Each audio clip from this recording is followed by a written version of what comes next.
𝐀𝐩𝐫𝐢𝐥, do you know what is the biggest news, the hottest news among the ASEAN country right now? Yeah, I think it should be the president of China visiting few countries at the Southeast Asia.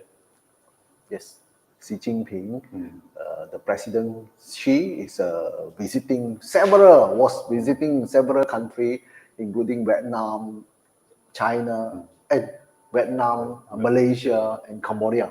Today is in Cambodia. Yeah, this is a big news, among ASEAN countries. Do you know which is the technology that has been existed for many years, but still stay valid and relevant until now? If you want to know more, let's Sembang AIoT. Hello. Yeah, good afternoon, good evening, good morning, wherever you are. My name is Cecily. My name is 𝐀𝐩𝐫𝐢𝐥. Thank you for watching Let's Sembang AIoT. Okay, today is very special. Yeah, we started with this president from China visiting Malaysia, visiting Vietnam, visiting Cambodia. So seems like, did you watch the video? Did you watch the how he landed in Malaysia? Then did you watch the wow? I think Malaysia has given him a very warm welcome, with this dancing, singing, and everything. Okay, this is one part. Of course, the second question we are asking about, what is the technology? Because we are on a technology talk, yeah. So thank you for watching this Zoom Let's Sembang AIoT. We are on episode 95, right? Yeah, we are on episode 95. We have done about 95 sessions, from beginning, I think about almost 2 years ago. Yeah, so thank you for watching and thank you for following us. So the other question is about technology. What is the technology that is valid, still stay until now? Still stay until now.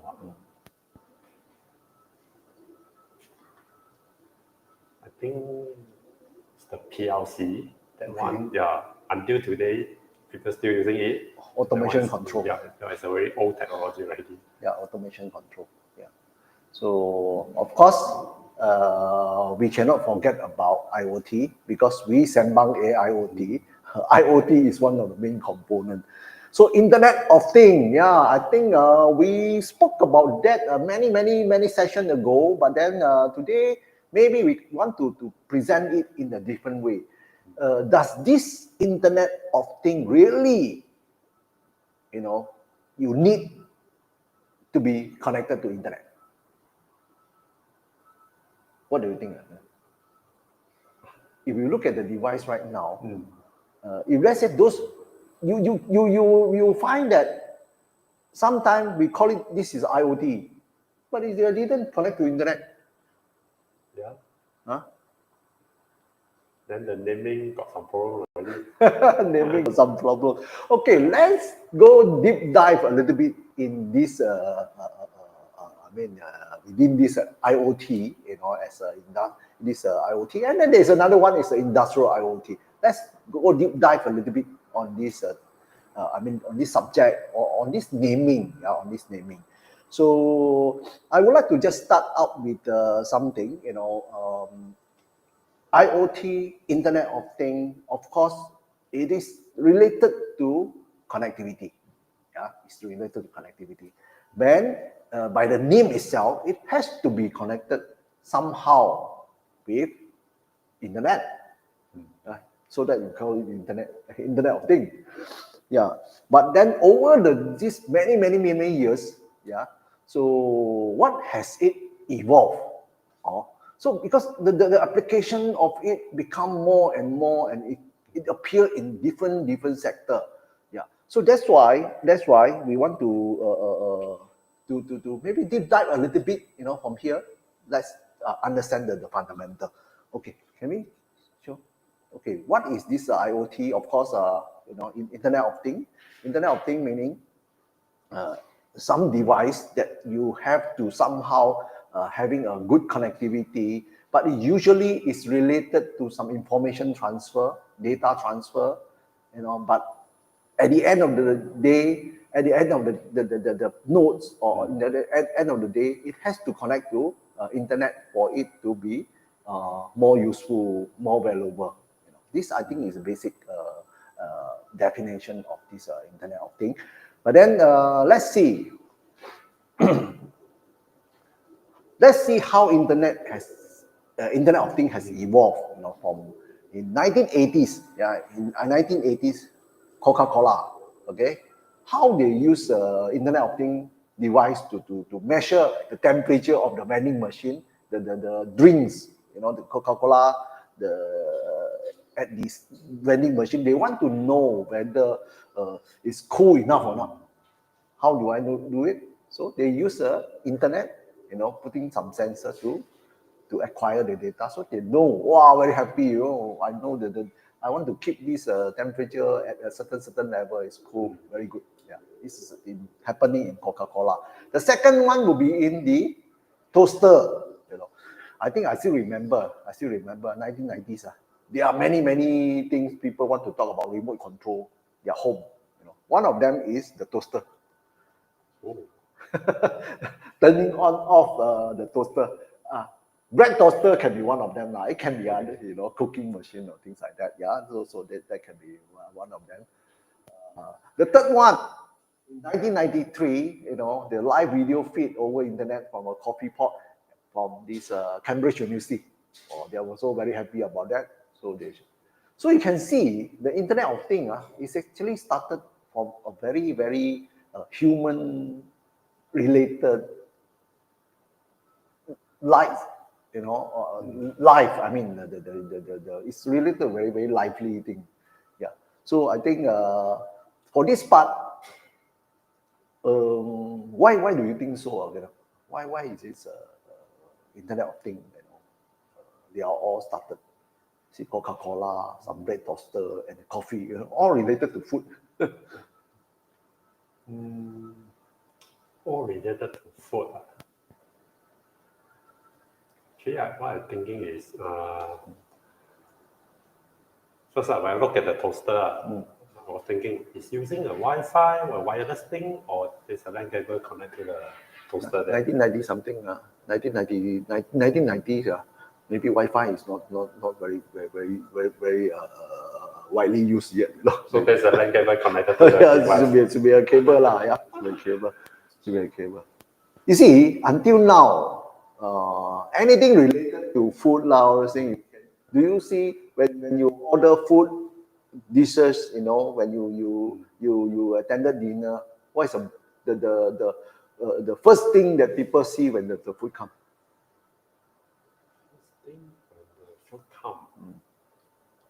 Do you see some people taking the handphone, then you snapshot? Very similar, very similar. After how many years? 1990s to here, after 30 over years. So the humans still would like to share. Would like to have this kind of info, related to the food. Okay, that is one part. Okay, let's move on. After the Internet of Things come into this picture, what has it been? How has it evolved? Okay, so there's one part called Internet of Things. There's another part, Industrial Internet of Things came about. Of course, for you, let's say, Industrial Internet of Things and Internet of Things, how do you differentiate them? Industrial one, of course, is for the factory. Another one maybe can for for the factory. Consumer. Okay, for the factory, for the factory, or for the industry for the industry. So let's say in simple word, industrial IoT will be a smart factory. Can I say that? So Internet of Things can be just a smart home. So this is a very good example of showing smart home and smart factory. One is Internet of Things, one is Industrial Internet of Things. Can we define like that? I think it's okay. It's okay. Okay, let's say this is okay. Of course, you can see there's this M2H. Yeah, we talk about Internet of Things. More of, if let's say you relate to the human being, so it's going to be a machine to human. Okay, but if you look at industrial IoT, IIoT, it's going to be machine to machine. These are all started way back in 1970 something. Machine to machine is the key topic for all the industry. They wanted to have the same thing. So later on, we are going to share more about that. Let's move on from here. So of course, when you come to the industrial IoT, you know, which I think is going to be related to our main topic today, because for many sessions, we have been talking about how this Internet of Things able to play a role in the smart manufacturing sector. Okay, so one of them, you know, maybe you can explain the first one. So the first one is the predictive maintenance, where this one, everybody want to have this thing is to reduce the unplanned downtime. Instead of you using the preventive maintenance, where you schedule your maintenance job maybe every few weeks or every few months. Sometimes some job is unnecessary, but due to your previous historical experience, you think that it's the time for you to carry out the maintenance, but actually it's something not necessary maybe. So that's why the predictive maintenance can help you reduce a lot of unplanned downtime. At the same time, can help you to cut down the cost. Why we want to bring this predictive maintenance into this picture is because for you to do predictive maintenance, of course, the back end you need the AI, back end. But on the front end, what do you need? Basically, you need IoT or industrial IoT. So the industrial IoT, in our case, will be referring to sensors, connectivity to a PLC, IoT devices, you know, some instrument, some let's say weigher, some controllers. You know, these are equipped with this Internet of Things capabilities, so that you can extract data from there. You know, so from there on, you can have this predictive maintenance. So of course, predictive maintenance, the core important point of a core important function or role of predictive maintenance is to reduce the unplanned downtime. You know, why unplanned downtime? Unplanned downtime is one of the key 6 key losses in part of the OEE when you talk about lean manufacturing. This is very important. That's why with predictive maintenance, you are able to, like what 𝐀𝐩𝐫𝐢𝐥 say, you know, you are able to what it call predict, you know, what are the things that could be going to be failing. Yeah. So that's how this predictive maintenance come about. But at the same time also, you know, predictive maintenance, there is one part I think I shared with you in the car before, right? So predictive maintenance. What is the layman example of predictive maintenance? Or the behavior of the human. Behavior of the human. So I don't know. You know, I have spoken to many of friends before. Of course, Chinese, there are plenty of them. Malay also. Yeah, I haven't spoken to this Basque about that. They will probably agree with me also on that part. You know, when someone, I don't know whether this one happened in your life before or relative or your friends before, when you probably heard about, hey, this person actually he today he already passed away, but before he passed away he go and do something that is very he never did before. He go and do something that's very funny. So in Chinese they say 回光返照 lah, something like that lah. So that is abnormally, you know. Abnormally meaning similarity, you know, some similarity in predictive maintenance also. When something go out of the normal behavior, let's say your equipment go out of normal behavior, it's going to fail soon. So same thing in this human being, you know, in this area also, you have a version of kind of very predictive kind of normal. life ending soon, something like that. So yeah, that is one of that. So of course, the second thing is about real-time OEE. Okay, real-time OEE is talking about you are able to monitor the overall equipment efficiency. This is, I think, very common in most of the factory right now because everybody is chasing about this efficiency. In our last session also, we talked about this new tariff. You know, how you can do, you have to increase your efficiency. How to do that? You need IoT to collect data. You need AI to do forecasting, predictive, data-driven kind of thing. This is a real-time OEE that require. Of course, right now we talk about, most of us we are very agitated about this ESG, you know, environment, social, governance, all these things, you know. In order to pass the compliance of this ESG, you need to have better energy monitoring and also better energy optimization. Yeah. So how can it be done in this way? You know, let's say energy optimization. How can we do? Energy optimization, I think by using IoT itself is not enough. Actually, we need the AI.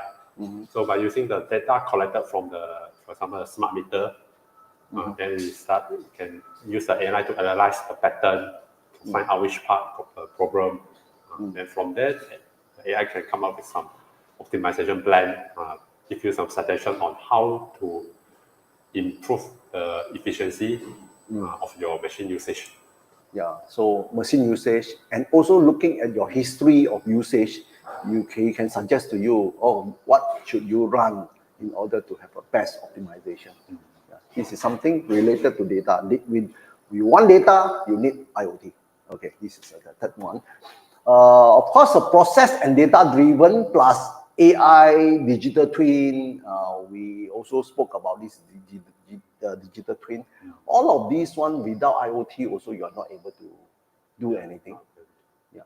So that's why I say IoT and the AI is always a couple, a very good couple. One very busy doing data collection. One doing very busy doing analytics. You know, at the back end that give you the values. Yeah.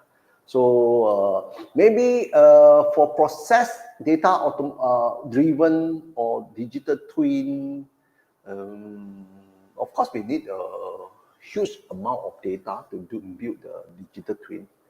And maybe you want to summarize a little bit on digital twin. How what is digital twin? Because some of the audience maybe they just watch about it. So the digital twin is something like a simulation software. But what is different from a simulation software is the digital twins take the real-time input from the sensor and then processed by the AI, and then it will give you the output. So this is what the difference between the digital twins and the simulation software. Yeah. So it's there's some difference between the simulation software and the digital twin. So that is about this digital twin. And then maybe the last picture that I want to show you is on some of these things. You know, maybe we show the last. So this is where some of the real time. Maybe you want to guess what is this, although you haven't seen this one before. You look at the picture. How can you explain the thing? What is that thing? It's like a machine, and then there's a human try to operate it. It's a real-time OEE lah. It's a real-time data collection efficiency and OEE. Okay.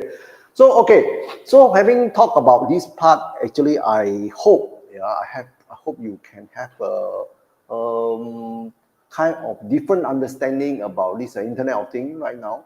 In fact, when you go to many places, people still asking, you know, hey, what is this? You keep on talking about this IoT. Still got people asking. Yeah. So maybe, you know, after watching this one, maybe you have a different idea or input please welcome. We are welcome to give us a comment. Please type in the comment or any question at all. Probably we can answer. We will answer to you. So okay, let's move on to this part. Yeah,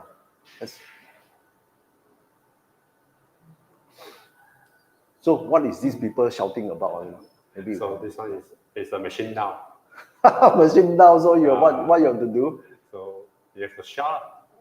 You need to inform the maintenance team. This is a machine down. Okay. So this is during the old time. Okay. So in the several of our session right now, actually, we were talking about a little bit more about some of the old things that you are practicing, and then we want to look at the present, how you do it, and then future, how we can do better. Yeah. So these are the three areas that we want to cover, but it's related to technology and how to do that. Of course, this picture is a kind of chaos lah. When something happens, we want to rush something, but thing is not working as what you wanted. That's how you have to shout and things like that. So what's next?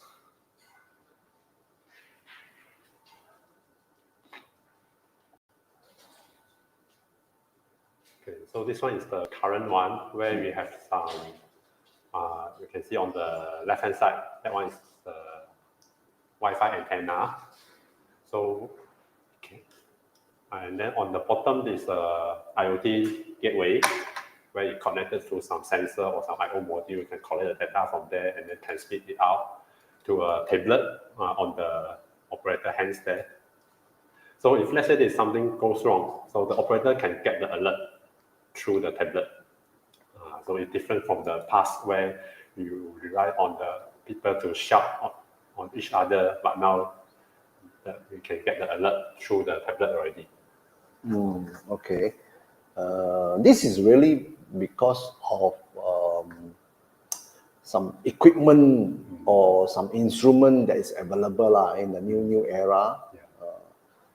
You have this thing. But at the back end, what are the things that these people should have or will need to do? Of course, first you need to have the sensor installed on your machine there. And then secondly, you need to have the communication protocol, how you're going to send the data out. Either you want to through Wi-Fi or through ZigBee or through LoRa. But in most of the case, we'll just use the Wi-Fi, use the internet to send the data.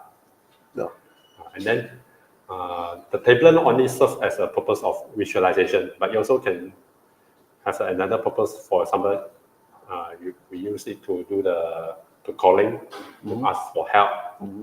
So instead of you shout on the person, shout on the maintenance team to come, you can use the tablet to send the notification to them. There's a problem on the machine already. So the way of how we do the communication is different already. This is part of some of the system that having the so-called Andon system. Andon system is one of the Japanese way of communicating from a production floor to their people in charge, so that they know what is happening. For example, by giving a tower light, different lighting or different kind of signal from the production, they will know what is, whether you need help, what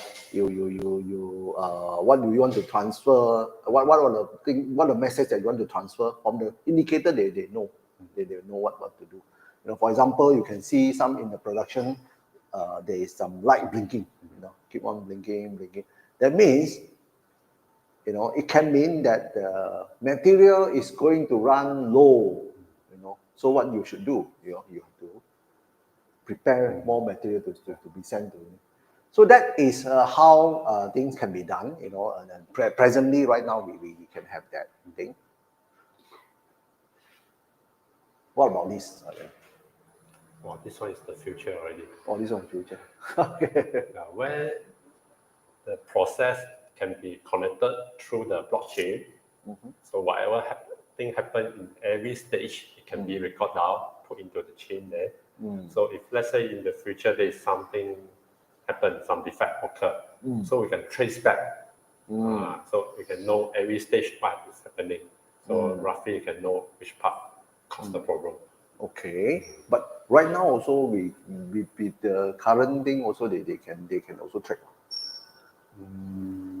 Yeah, actually the current thing also can, but using the blockchain technology is more The safety. way is different. Yeah. The way.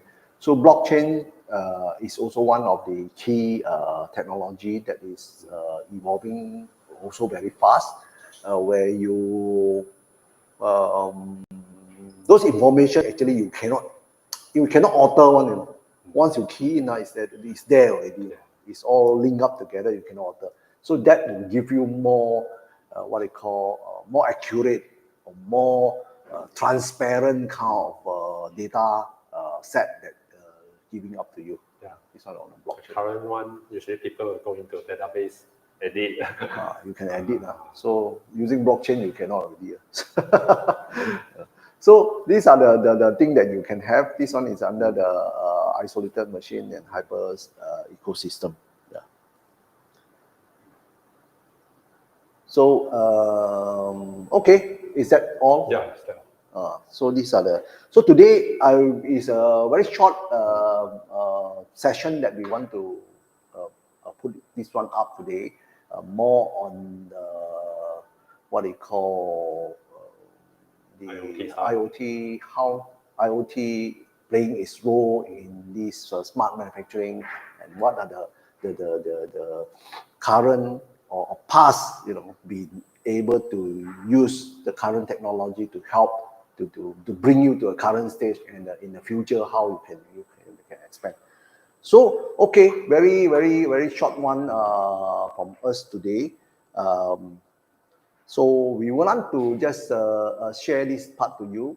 If let's say me and 𝐀𝐩𝐫𝐢𝐥 is conducting some training, mainly on IoT and AI, but focusing on smart manufacturing. So this program actually is a very special program in Malaysia only. Maybe in other country also you may have. So you may also interested in bringing some of this kind of training to your country. It's okay. You can contact us. But we are talking about more hands-on and with hands-on related to smart manufacturing with IoT and AI. Computer vision, deep learning stuff. So this is one of the fully funded thing by fully funded so-called training program that is fully funded by HRDC in Malaysia. So if you are interested, you can scan. There are some eligibility kind of scanning where you need to be a SME in order to attend. And then it's only available to manufacturing or manufacturing related business or services only. But you have to be SME. So this part, if you are interested, you can scan. Or your friend, you can take this QR code and send to your friend. Maybe they are interested. Please do contact us. Yeah. So with that, I think today is a very short one. I would like to just we sign off from here. Wish you a very good day and happy weekend to you again. Thank you. Bye-bye.